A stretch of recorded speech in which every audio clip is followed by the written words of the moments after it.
Cyrielle Sarah Cohen. Bonjour à toutes et à tous et bienvenue sur Radio J. Ravi de vous présenter cette nouvelle émission aujourd'hui jusqu'à 16h30 avec mon invité, le DJ légendaire Dan Marciano, pionnier des nuits parisiennes, révolutionnaire de la scène musicale électronique française, producteur de sons, playlisté et remixé par les plus grands et demandé aux quatre coins du monde. Le DJ Dan Marciano est actuellement un artiste reconnu, découvreur également de nouveaux artistes et passionné de musique progressive. Il invite et partage ses platines avec les meilleurs DJ du monde, tels que Paul Van Dyk, Mauro Picotto ou encore Ofernissime. Et on va découvrir un petit peu plus de sa personnalité aujourd'hui sur l'antenne de Radio J en direct, sur notre antenne bien sûr, sur notre Facebook Live et Radio J. Radio J. 15h, 16h30, Cyrielle Sarah Cohen. Bonjour Dan Marciano. Bonjour. Alors vous m'avez dit à l'ancienne, alors ça veut dire qu'il y a de la nouveauté depuis avec les nouveaux DJ. J'ai invité d'autres grands artistes. Justement, c'est l'occasion de nous en parler dans quelques instants. Merci beaucoup d'être mon invité aujourd'hui. On s'est croisés samedi soir et j'étais ravie de vous voir parce que c'est pas toujours évident de vous choper comme on dit, parce que vous habitez dans 3 pays différents. Vous êtes entre Ibiza, entre Paris et Tel Aviv. Vous avez fait votre alia depuis 2 ans. C'est ça. Pourquoi avoir pris cette nationalité israélienne et pas espagnole, sachant que vous êtes à Ibiza la moitié du temps? Alors pour la petite histoire, mon nom de famille, Marciano, ça vient de Murcia, donc on a des vraies racines espagnoles à la base. Ensuite, je suis israélien de naissance parce que mon père est israélien. Mais c'est vrai que j'ai fait le grand pas cette année, enfin l'année dernière, avant le Covid, quoi. L'année dernière, avant le Covid. Vous êtes né le 15 août à Paris dans une famille juive, vous venez nous le dire, et vous êtes moitié marocain parce que votre papa est aussi d'origine marocaine, tunisien de votre maman, et chose rarissime, vous êtes fils unique et vous dites c'est tout pour nous. Alors ça me fait sourire parce que je fais partie de la même bande que vous, c'est-à-dire que je suis aussi enfant unique. Ouais. C'est beau d'être enfant unique, mais c'est parfois chose pas toujours facile. Bah je sais pas, j'ai jamais eu de frère ou de sœur, donc je peux pas savoir. C'est comme les crevettes, je sais pas si c'est bon ou pas, j'en ai jamais mangé. Alors justement, c'est l'occasion de vous demander quel genre d'enfance vous avez eu et est-ce que et à quel moment les platines sont arrivées dans votre vie, Dan Marciano? Dès tout petit, dès que j'avais un peu d'argent de poche, j'achetais des disques, des 45 tours. J'ai toujours été passionné de musique et j'ai commencé à mixer dans ma chambre à l'âge de 13 ans sur des platines vinyles et c'est venu tout naturellement. C'est venu tout naturellement. Vous avez démarré dans le milieu de la nuit concrètement en 1994. C'est un milieu assez fermé. Est-ce que surtout à l'époque, ouais. C'est ça. À ce moment-là, c'était pas évident.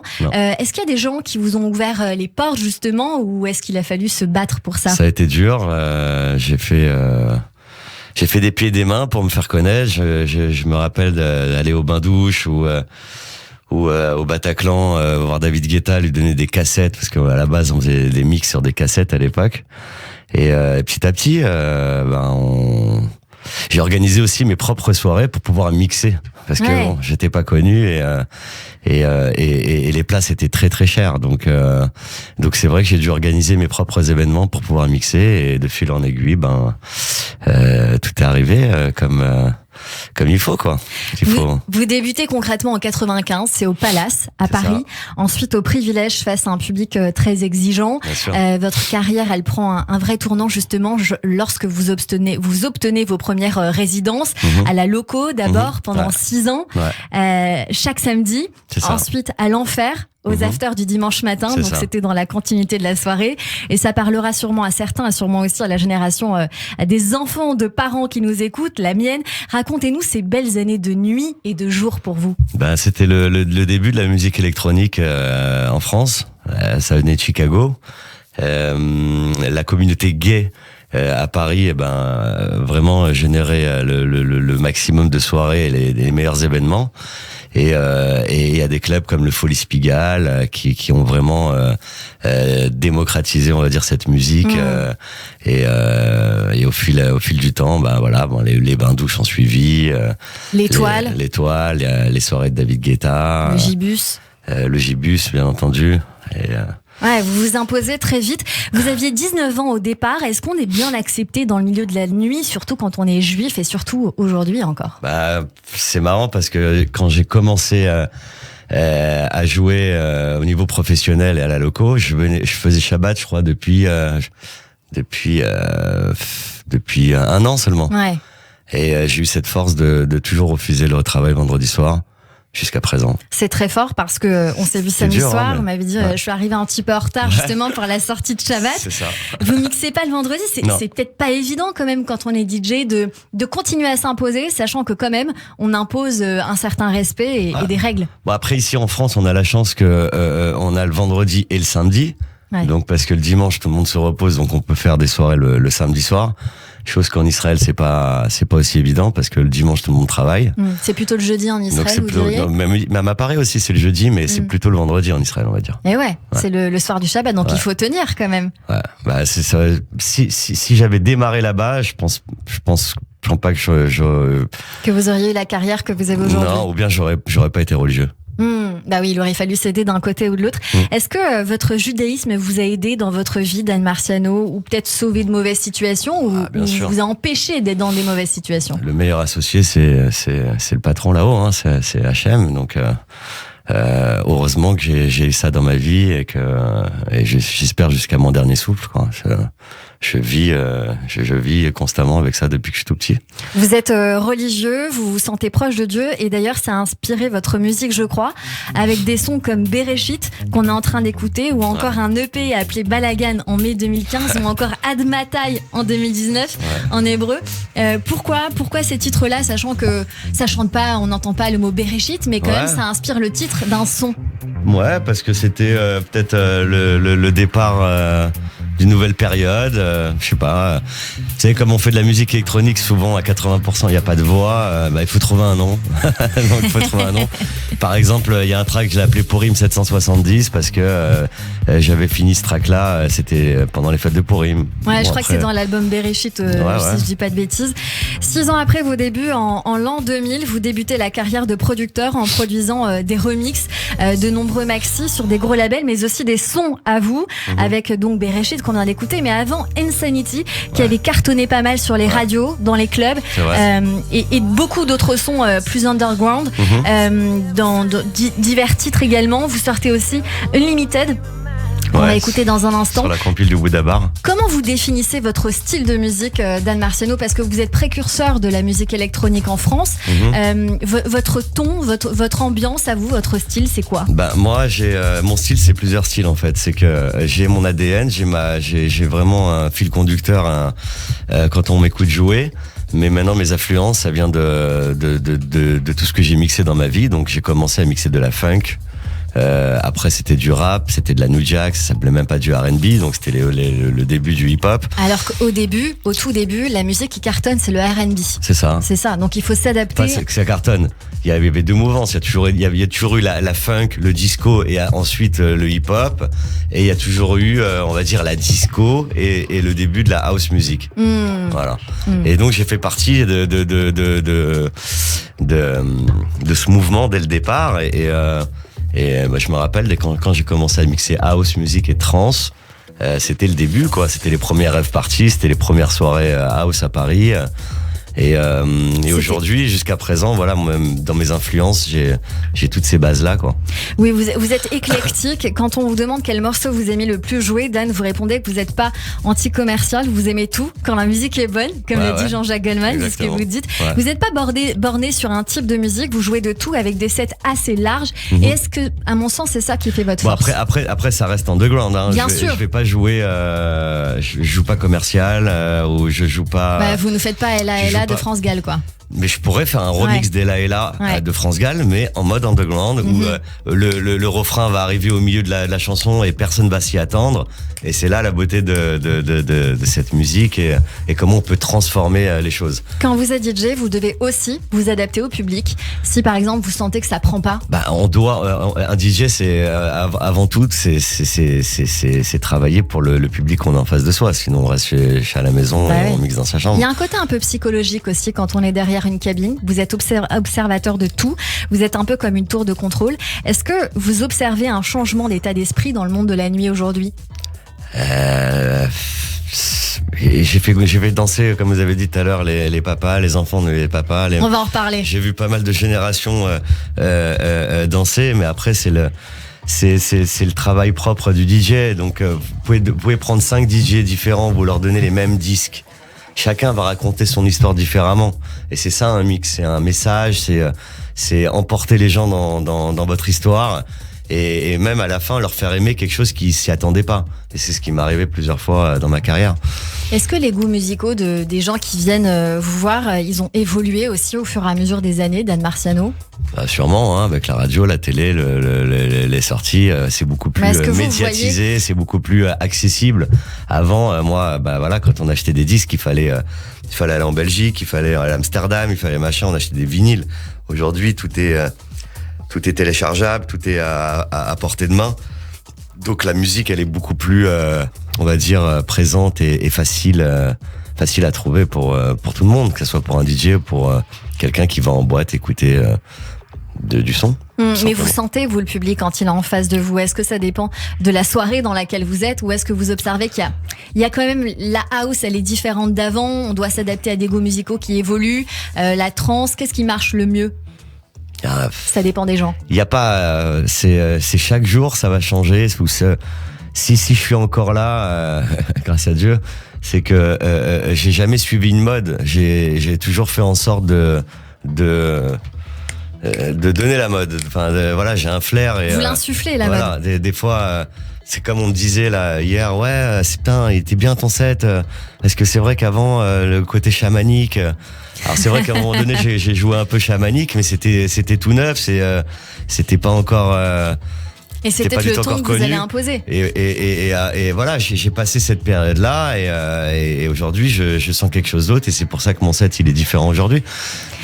Dan Marciano, vous devenez un DJ reconnu et producteur prometteur alors que le Queen vous offre en 2001 une résidence le jeudi avant d'innover et fonder aux côtés de Serge Lippo les soirées Week, les soirées Jetlag, c'est ça, c'est en juin 2005. Ces soirées, elles connaissent un véritable succès, elles demeurent pendant 5 ans et elles ont gravé beaucoup de souvenirs dans la mémoire de beaucoup de gens, peut-être 5 ans et même plus encore. 12 ans, ouais 12 ans. Pour démarrer, les soirées, c'est les soirées de référence à Paris en matière de tech house. Et vous faites venir les plus grands sur les platines. C'est ça. C'est là que j'ai démarré vraiment parce que dans ma carrière, je suis DJ, je fais des disques, mais dans l'ombre, j'ai toujours aussi organisé des événements, créé des concepts et fait du booking d'artistes.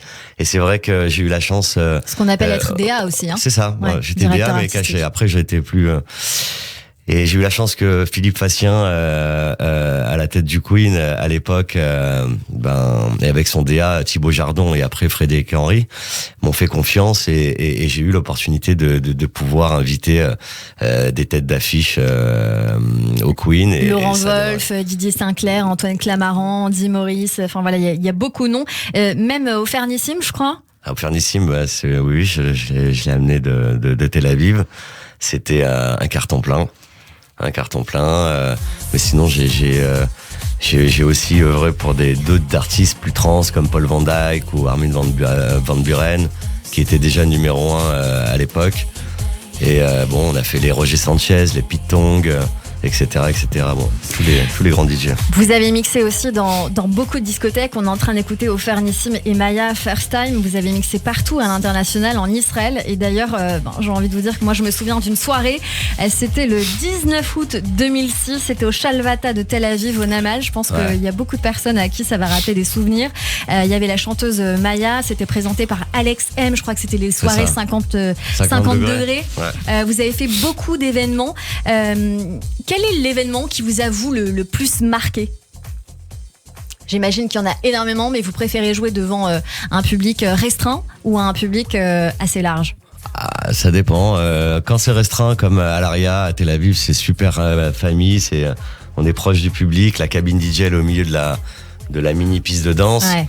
Et justement, donc vous mixez ce samedi à l'Aria. La chaleur des gens et tout, mais après, c'est sûr que de mixer dans un festival devant 2000-3000 personnes, c'est aussi excitant, quoi. C'est bon.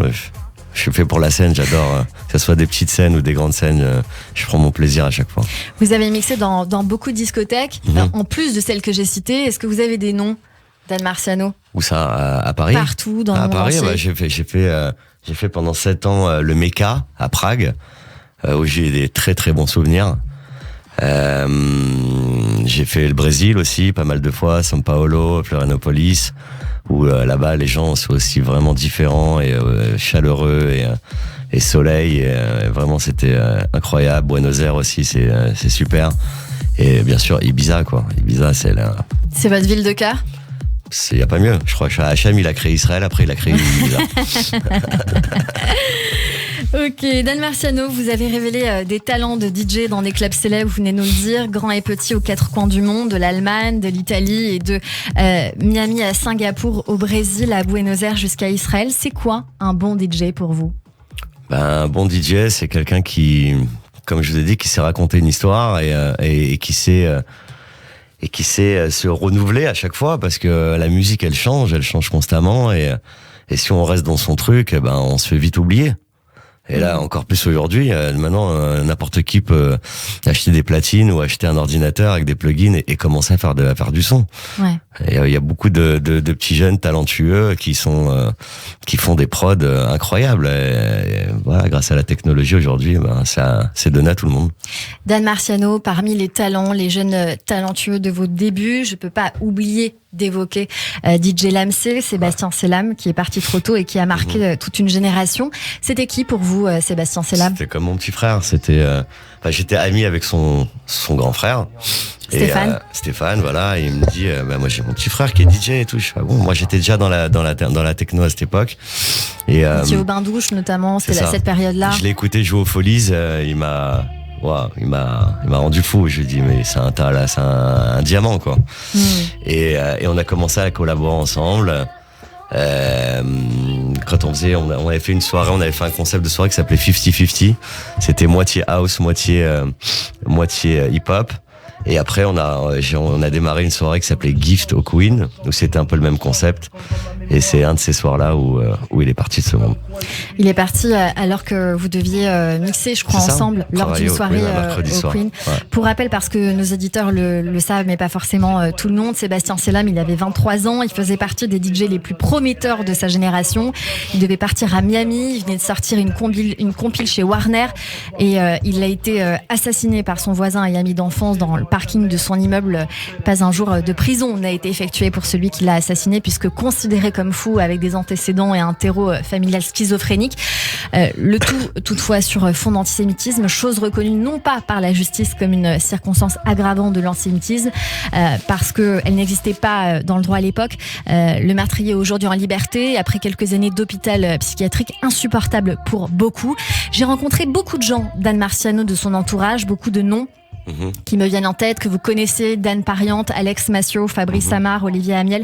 Et je peux pas m'empêcher d'évoquer ce désarroi et l'amertume qui est resté et qui a changé la vie, parfois même de certains, en les freinant quelques mois, quelques années, avant de repartir avec toutefois des traces.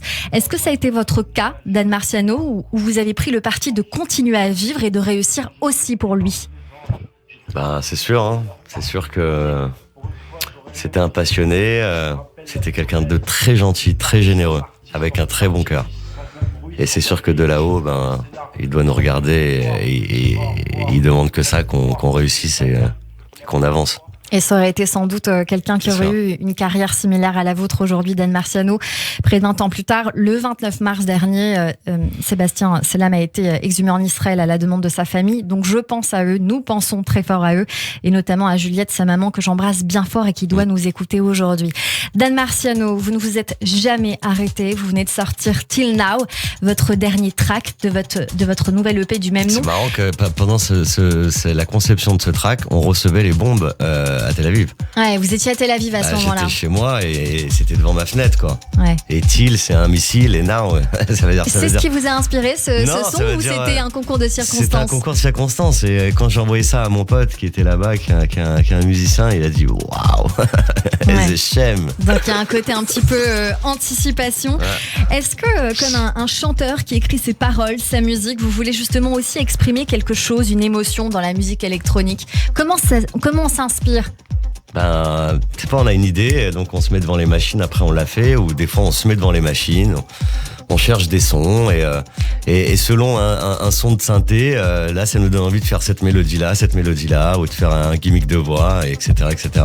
Maintenant, c'est vrai que je compose, je fais des trames, mais j'ai jamais appris le solfège ou la guitare, je le fais avec l'oreille.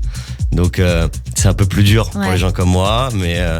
Parce qu'aujourd'hui, sur un ordinateur, il y a des pistes et il y a des propositions et on peut tout faire dedans je sans travaille pas avec les propositions, mais je sais chercher mes mélodies. Maintenant, je joue pas comme Beethoven avec les deux mains, mais c'est vrai que pour un musicien, on va dire, ça pourrait être beaucoup plus facile dans les harmonies. Mais ça ne nous empêche pas de quand même composer et d'arriver à faire quelque chose de sympa. Dan Marciano, vous avez aujourd'hui près de 28 ans de carrière dans la musique, déjà, dans la nuit. Et ouais, j'ai compté. Vous êtes à la tête de la boîte The Tribes, si c'est bien comme ça que ça se prononce. Il fut un temps où vous disiez « j'ai le meilleur travail du monde ». On sait que la nuit peut être éreintante. Est-ce que vous avez toujours la même passion pour ce que vous faites ? Toujours. Comme si c'était hier. Chaque date que je fais, j'ai les mêmes papillons dans les yeux et la même envie, la même niaque, quoi. Sinon, j'aurais arrêté, je pense. Ouais. Et vous continuez, puisqu'on vous retrouve d'ailleurs ce samedi pour l'Akba Omer à l'Aria, avant de revenir ensuite à Paris le 21 juin pour une date au Matignon. Vous restez avec nous, Dan Marciano, le DJ et producteur, à retrouver donc en Israël et à Paris. En attendant, on découvre un petit peu le Till Now très rapidement. Dans un instant, on poursuit cette émission avec nos chroniqueurs qui nous rejoignent, mais tout de suite, c'est le rappel des titres sur Radio J.